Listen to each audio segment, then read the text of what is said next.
aktris ternama pulang mabuk lalu diculik pria asing ke rumahnya. Ia memohon dilepaskan dan menjanjikan uang berapapun atau hal lain sebagai imbalan. Namun, meski ditawari apapun, pria itu tak bergeming. Lalu pria tersebut segera melanjutkan aksinya.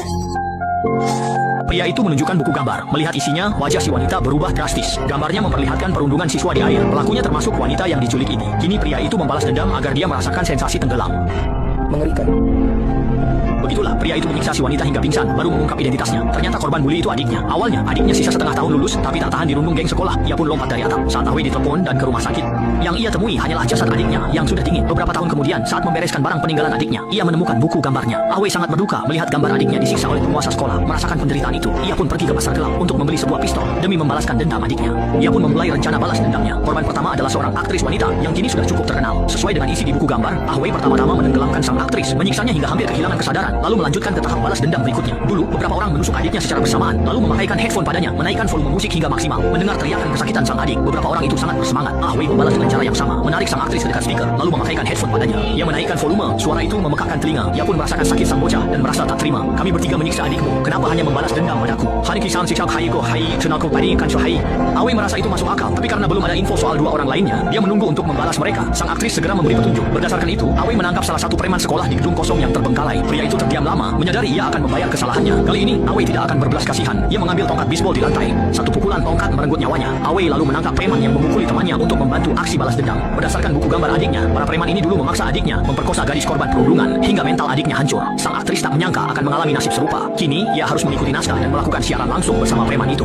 Keduanya tidak mau, tapi tak berani membantah karena senjata sudah menodong kepala mereka. Demi nyawa, sang aktris terpaksa setuju, namun si preman terpaku. Meski biasa mencuri, dia menolak melanggar prinsip pria. Sambil menangis, aktris itu memohon padanya agar patuh demi keselamatannya. Pria itu tampak psikopat, tapi setelah tahu perbuatan si wanita, Anda akan mendukungnya bertindak lebih jauh. Wanita itu pembuli sekolah yang menyiksa adik si pria. Saat melihat catatan perundungan di buku harian adiknya, ia sangat sedih. Ia pun memutuskan membalas dendam demi adiknya. Melihat preman itu bingung, Awe mengubah permainannya. Ia ingin mengukir huruf di punggung aktris itu demi membalas adiknya yang dulu pernah diukir oleh aktris itu dan pembuli sekolah. Akhirnya, di bawah ancaman pistol, di punggung aktris itu terukir beberapa kata. Tonton video harus like.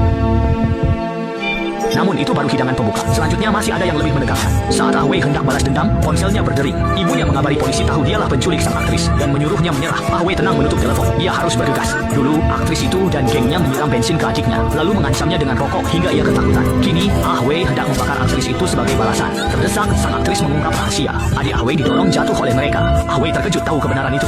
Saat itu, preman lemah itu tiba-tiba menerjang ke arah Awe. Tiba-tiba, preman itu menendang Awe hingga pistolnya terjatuh ke lantai. Seketika, preman itu merebut pistol tersebut. Sang aktris siuman dan ruangan sunyi senyap. Dia melihat Awe tergeletak mengerang kesakitan. Mumpung lemah, sang aktris mengambil palu dan memukul kepala Awe, membabi buta sambil berteriak. Sebenarnya, akulah yang mendorong adikmu jatuh.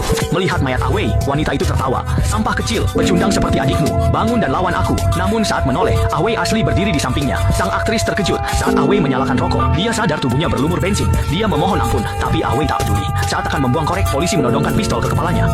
Tolong seseorang tolong bantu saya sekarang juga. Ia rela mati demi membalas dendam saudaranya. Saat kritis, polisi lain meraih lengannya, menyelamatkan sang aktris. Cerita belum berakhir di situ. Meskipun Awe sudah tertangkap, sang aktris tetap harus mati. Sang aktris memandang penculiknya dengan senyum penuh ejekan. Mendengar itu, orang itu tak tahan, mengambil mangkuk nasi, lalu membantingnya ke lantai.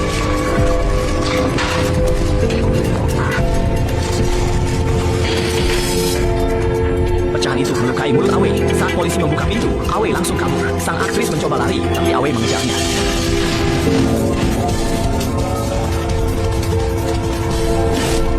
Awe merebut pistol polisi.